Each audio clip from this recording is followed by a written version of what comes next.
ٹھنڈا گوشت، کالی شلوار، ٹوبا ٹیک سنگھ، کھول دو وغیرہ وغیرہ. منٹو نے کل 280 کے قریب افسانے لکھے. اس کے علاوہ خاکی لکھے ہیں، خط لکھے ہیں، ڈرامے لکھے ہیں، اسٹیج ڈرامے لکھے ہیں، ریڈیو کے ڈرامے لکھے ہیں. آج ہم آپ کو منٹو کی 2 تحریریں سنائیں گے. ایک خاکہ ہے. خاکہ کہتے ہیں کسی بھی ہستی کا قلم سے لکھ کر ایک ایسی تصویر پیش کرنا کہ آپ اس کو دیکھ سکیں، پہچان سکیں. اور دوسرا ہے افسانہ، جو پہلے خاکی کے بعد ہم آپ کو سنائیں گے. خاکہ جو ہم آپ کو سنا رہے ہیں وہ ہندی فلموں کے پہلے کامیڈین وی ایچ دیسائی کا خاکہ ہے. وی ایچ دیسائی پہلی بار as a comedian Bombay Talkies کی فلم بھابھی میں نظر آئے اور اس کے بعد وہ کامیڈین بن گئے. ان کو انگریزی میں جو ٹرانسلیٹ کیا ہے کسی نے کہ منٹو نے انہیں گاڈس کلاؤن کہا تھا. پہلی فلم کے بعد جو بھابھی تھی، جھولا، کنگن، قسمت، شکاری، چل چل رہے نوجوان وغیرہ فلموں میں انہوں نے کام کیا. اس کے علاوہ دلیپ کمار اور راج کپور کی ایک فلم تھی انداز میں بھی نظر آئے تھے. ہمارا خیال ہے کہ آپ لوگ بھی پرفارمنگ آرٹ کا شوق رکھتے ہیں تو ہو سکتا ہے یہ خاکہ آپ کو پسند آئے. اس خاکے کا نام ہے کشت زعفران. کشت ہندی میں آپ لوگ انسٹالمنٹ کو کہتے ہیں، اردو میں کشت کے لیے شبد ہے قسط. آپ گلے سے کشت کا مطلب اردو میں ہے کھیت. زعفران کیسر. ابھی آپ نے کبھی کیسر کا کھیت دیکھا ہو جو پورے اپنے شباب پہ ہو اور لہرا رہا ہو تو آپ کو ایسا لگتا ہے جیسے کوئی بہت زور سے ٹھہا کے لگا رہا ہے، ہنس رہا ہے. اس کا نام ہے کشت زعفران. میرے ساتھ سنا رہے ہیں مادھوی گنگولے. مادھوی ہمارا جو بڑی سنستھا ہے کتھا کتھن، اس کی کو فاؤنڈر ہے، سہ سنستھاپک ہیں، اور ساتھ ساتھ پروفیشنل وائس اوور ہیں، گاتی ہیں. ہمیں بورکر ڈرامے کرتے ہیں، سیریلز کرتے ہیں. آپ میں سے اگر کوئی مراٹھی بھاشی ہے تو ان کا چہرہ ضرور جانا پہچانا ہوگا. بہت اچھے ایکٹر ہیں، بہت اچھے ایکٹرس. چلیے شروع کرتے ہیں. کشت زعفران.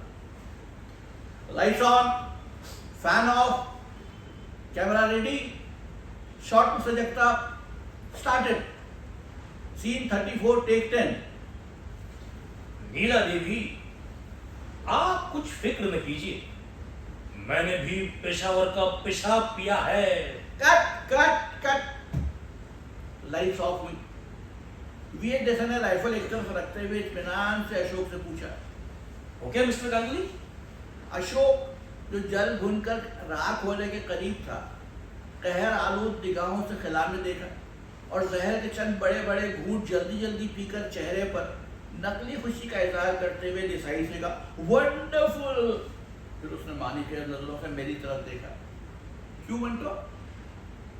میں نے دیسائی کو گلے لگا لیا. ونڈرفل. ہمارے چاروں طرف لوگ اپنی اپنی ہنسی کا بہت بری طرح گلا گھونٹ رہے تھے. دیسائی بہت خوش تھا چونکہ اس نے بہت دیر کے بعد میرے منہ سے اپنی اس قدر پرجوش تعریف سنی تھی. دراصل اشوک کا مطلب ہے اشوک کمار سے ہے. دراصل اشوک نے کچھ عرصہ پہلے مجھے منع کر دیا تھا کہ میں اپنی جھنجھلاہٹ کا اظہار ہرگز نہ کروں. کیونکہ اسے اندیشہ تھا کہ دیسائی بوکھلا جائے گا اور سارا دن غارت کرتے رہے۔ جب چند لمحات گزر گئے تو دیسائی نے مکالمہ آموز دکشت سے کہا، دیکشت صاحب نیکسٹ ڈائلاگ۔ یہ سن کر اشوک جو کہ 8 دن نامی فلم ڈائریکٹ کر رہا تھا مجھ سے مخاطب ہوا، مانٹو میرا خیال ہے پہلا ڈائلاگ ایک دفعہ اور لے لیں۔ میں نے دیسائی کی طرف دیکھا، کیوں دیسائی صاحب؟ میرا خیال ہے اس دفعہ اور بھی ونڈرفل ہو جائے گا۔ ڈاکٹر رام چلائے، لائٹس آن۔ لائٹ روشن ہوئی، دیسائی نے رائفل سنبھالی، دکشت جھٹ سے دیسائی کی طرف لپکا اور ڈائلاگ کی کتاب کھول کر کہنے لگا، مسٹر دیسائی ذرا وہ ڈائلاگ یاد کر لیجیے۔ کون سا ڈائلاگ؟ وہی جو آپ نے اتنا ونڈرفل بولا تھا، ذرا اسے دہرا دیجیے۔ دکشت نے مجھے اشارہ کیا، دہرا دیجیے۔ دیسائی نے رائفل کندھے پر جماتے ہوئے بڑے سنگین اعتماد سے کہا، مجھے یاد ہے۔ دکشت نے مجھے اشارہ کیا، منٹو صاحب آپ سن لیجیے۔ میں نے دیسائی کے کاندھے پر ہاتھ رکھا اور بڑے غیر سنجیدہ لہجے میں کہا، ہاں تو کیا ہے دیسائی صاحب؟ نیلا دیوی آپ کوئی فکر نہ کیجیے، میں نے بھی پشاور کا پانی پیا ہے۔ دیسائی نے اپنے سر پر پشاوری پگڑی کا زاویہ درست کیا اور ویرا فلم میں نیلا دیوی سے مخاطب ہو کر کہا، نیلا دیوی آپ کوئی پشاور نہ کیجیے، میں نے بھی آپ کا پانی پیا ہے۔ ویرا اس قدر بے تحاشا ہنسی کے دیسائی ڈر گیا۔ کیا ہوا؟ کیا ہوا مس ویرا؟ ویرا ساڑی کے آنچل میں ہنسی دباتی ہوئی سیٹ سے باہر چلی گئی۔ کیا بات تھی؟ دکشت نے اپنا ہنسی سے ابلتا ہوا منہ دوسری طرف کر لیا۔ میں نے دیسائی کی پریشانی دور کرنے کے لیے کہا، نتھنگ سیریس، کھانسی آ گئی۔ پھر وہ مستعد ہو کر اپنے مکالمے کی طرف متوجہ ہوا۔ نیلا دیوی آپ کوئی کھانسی نہ کیجیے، میں نے بھی دیوی کا۔ اشوک اپنے سر کو مکے مارنے لگا۔ دیسائی نے دیکھا تو فکر مند ہو کر سے پوچھا، کیا بات ہے مسٹر گانگولی؟ گانگولی نے ایک زور کا مکہ اپنے سر پر مارا۔ کچھ نہیں، سر میں درد تھا۔ تو ہو جائے ٹیک۔ دیسائی نے اپنا کدو سا سر ہلایا۔ گانگولی نے مردہ آواز میں کہا، کیمرہ ریڈی؟ ریڈی میں سے بھوپوں سے جگتاب کی منمناہٹ سنائی دی، ریڈی۔ گانگولی نے اور زیادہ مردہ آواز میں کہا، سٹارٹ۔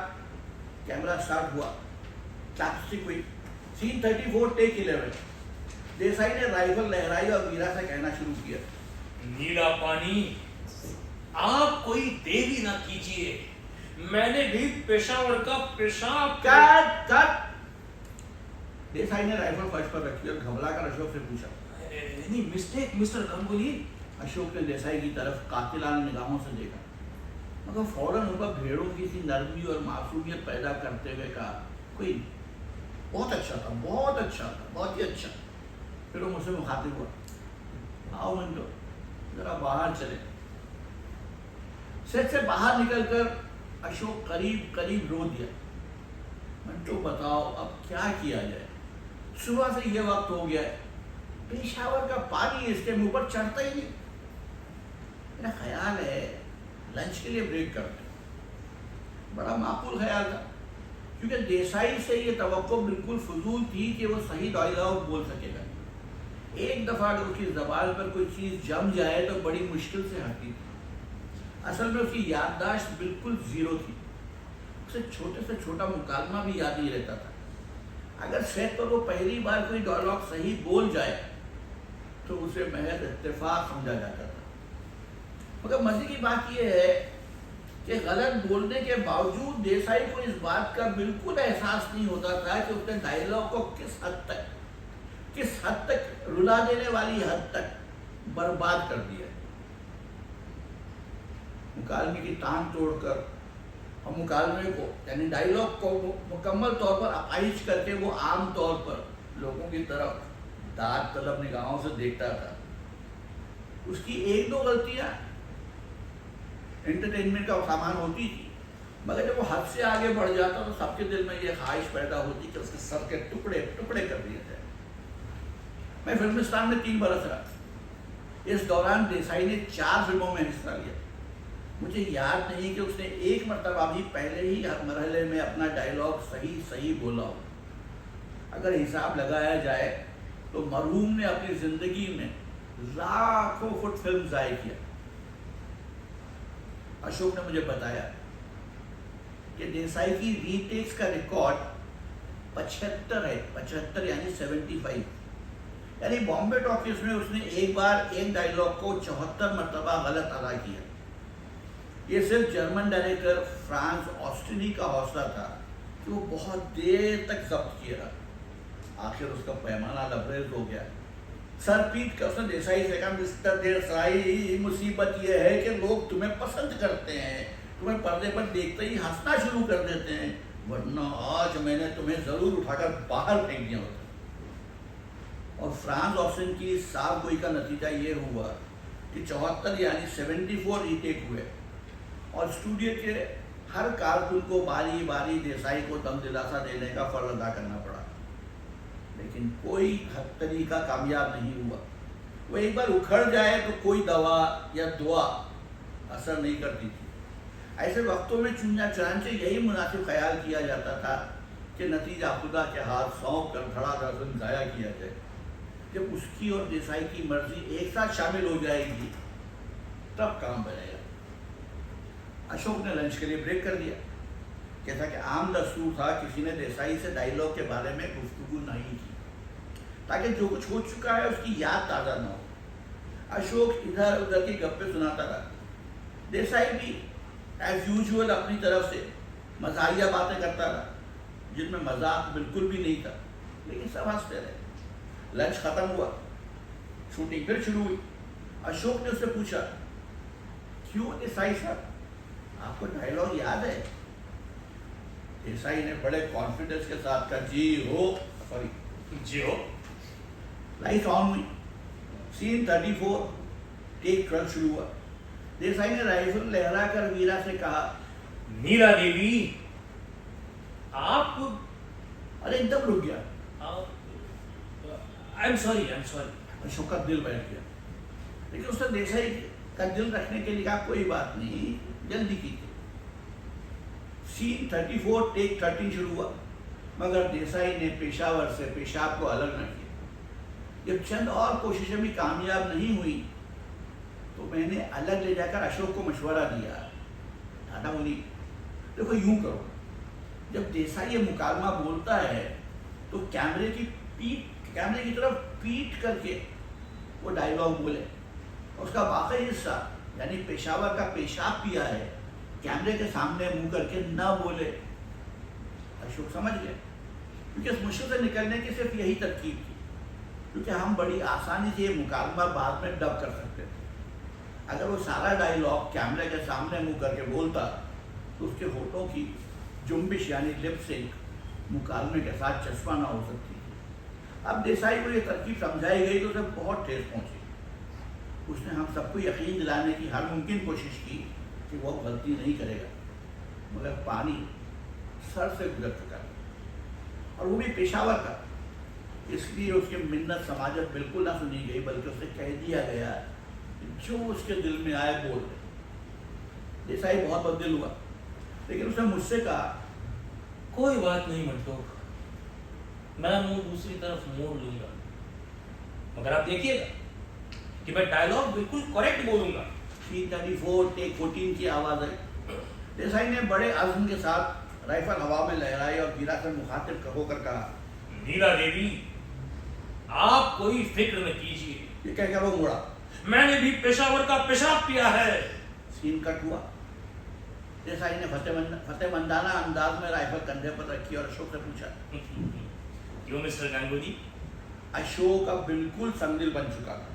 اس نے بڑے روکھے انداز میں کہا، ٹھیک ہے۔ پھر وہ کیمرہ مین ہردیپ سے مخاطب ہوا، چلو نیکسٹ شاٹ۔ شوٹنگ ختم ہوئی۔ مجھے اپنے ایک دوست کے ساتھ چرچ گیٹ جانا تھا، اس لیے ہم جلدی اسٹیشن پہنچے۔ گاڑی کھڑی تھی، ہم ایک ڈبے میں بیٹھ گئے۔ کیا دیکھتے ہیں کہ دیسائی صاحب بھی براجمان ہیں اور مسافروں کو اپنے کارنامے سنا رہے ہیں۔ میرا دوست جو اس دن کی شوٹنگ دیکھ چکا تھا، دیسائی کے پاس بیٹھ گیا اور گفتگو کے دوران اس نے ایک بڑا بیڈب سا سوال کیا، سیٹ پر جو لوگ ڈائلاگ بھول جاتے ہیں ان کا کیا علاج کیا جاتا ہے؟ دیسائی نے جواب دیا، معلوم نہیں، میں تو ایک دفعہ بھی نہیں بولا۔ اس کا یہ جواب بے حد معصوم تھا، جیسے وہ ڈائلاگ بھول جانے کے مرض سے قطعاً ناآشنا ہے۔ میرا خیال ہے کہ خود اس کو اس کا کامل یقین تھا کہ اس سے کوئی غلطی نہیں ہوتی، اور یہ درست تھا، اس لیے کہ غلطی کا احساس تو صرف اسی صورت میں پیدا ہو سکتا ہے اگر صحیح بولنے کے متعلق ہلکا کا تصور بھی انسان کے دماغ میں موجود ہے۔ دیسائی مرحوم کے دماغ میں ایسا کوئی خانہ تھا ہی نہیں جو غلط اور صحیح میں تمیز کر سکے، وہ اس سے بالکل بے نیاز تھا، معصومیت کی حد تک۔ جو لوگ یہ سمجھتے ہیں کہ وہ بہت بڑا کامیڈین تھا، بالکل غلط ہے۔ جو یہ سمجھتے ہیں کہ وہ بہت بڑا کیریکٹر تھا، کردار کار تھا، پوری طرح نادرست۔ ایسا گناہ مرحوم سے کبھی سرزد نہیں ہوا۔ لوگ اگر اس کی حرکات پر ہنس ہنس کے دوہرے ہوتے تھے تو اس کا باعث قدرت کی چھیڑ خانی تھی۔ خداوند تعالیٰ نے اس کی تخلیق ہی ایسے آب و گل یعنی مٹی اور پانی سے کی تھی جس میں زعفران ملی ہوئی تھی۔ اسی کو کسی نے انگریزی میں کہا ہے کہ he was a God's plum, Saadat Manto کے لفظ دہراتے ہوئے۔ ایک دفعہ ریس کورس پر میں نے دور سے اس کی طرف اشارہ کیا اور اپنی بیوی سے کہا، وہ دیسائی ہے، وہ دیسائی؟ میری بیوی نے اس جانب دیکھا اور بے اختیار ہنسنا شروع کر دیا۔ میں نے اس سے پوچھا، اتنی دور سے دیکھنے پر اس قدر بے تحاشا ہنسنے کی وجہ کیا ہے؟ معلوم نہیں۔ مرحوم کو ریس کا بہت شوق تھا، وہ اپنی بیوی اور لڑکی کو ساتھ لاتا تھا، مگر 10 روپے سے زیادہ کبھی نہیں کھیلتا تھا۔ اس کے بیان کے مطابق کئی جوکی اس کے بہت قریبی تھے جو اس کو 16 آنا کھری ٹپ دیتے تھے۔ یہ ٹپ وہ اکثر دوسروں کو دیتا تھا، اس درخواست کے ساتھ کہ وہ اسے اپنے تک رکھیں، کسی اور کو نہ بتائیں۔ خود وہ کسی اور کی دی ہوئی ٹپ پر کھیلتا تھا۔ ریس کو پر جب میں نے اس کو اپنی بیوی سے ملایا تو اس نے ایک شوق یعنی یقینی ٹپ دی۔ جب وہ نہ آئی تو اس نے میری بیوی سے پر تعجب لہجے میں کہا، حد ہو گئی، یہ ٹپ تو آنا بنتی تھی۔ اس نے خود ایک دوسرے نمبر کا گھوڑا کھیلا جو ٹریس آ گیا تھا۔ اس پر اس نے کسی قسم کے تعجب کا اظہار نہیں کیا۔ دیسائی مرحوم کی شروعاتی زندگی کے متعلق لوگوں کو بہت کم معلوم ہے۔ خود میں صرف اتنا جانتا ہوں کہ گجرات کے متوسط یعنی مڈل کلاس گھرانے کا فرق تھا۔ BA کرنے کے بعد اس نے LLB کیا، 6-7 برس تک بامبے کی چھوٹی عدالتوں کی خاک چھانٹتا رہا۔ اس کی پریکٹس معمولی تھی لیکن اس کا گھر بار چلانے کے لیے کافی تھی۔ لیکن جب وہ دماغی عارضے میں مبتلا ہوا یعنی دماغی بیماری میں مبتلا ہوا تو اس کی مالی حالت بہت پتلی ہو گئی۔ ایک عرصے تک وہ نیم پاگل مطلب آدھا پاگل رہا۔ علاج سے یہ مرض تو دور ہو گیا مگر ڈاکٹروں نے دماغی کام کرنے سے منع کر دیا کیونکہ خطرہ تھا کہ مرض پھر لوٹ نہ آئے۔ اب دیسائی غریب کے لیے بڑی مشکل تھی کہ وہ کرے تو کیا کرے۔ وکالت ظاہر ہے پوری طرح دماغی کام تھا، اس لیے ادھر رجوع کرنے کا سوال ہی پیدا نہیں ہوتا تھا۔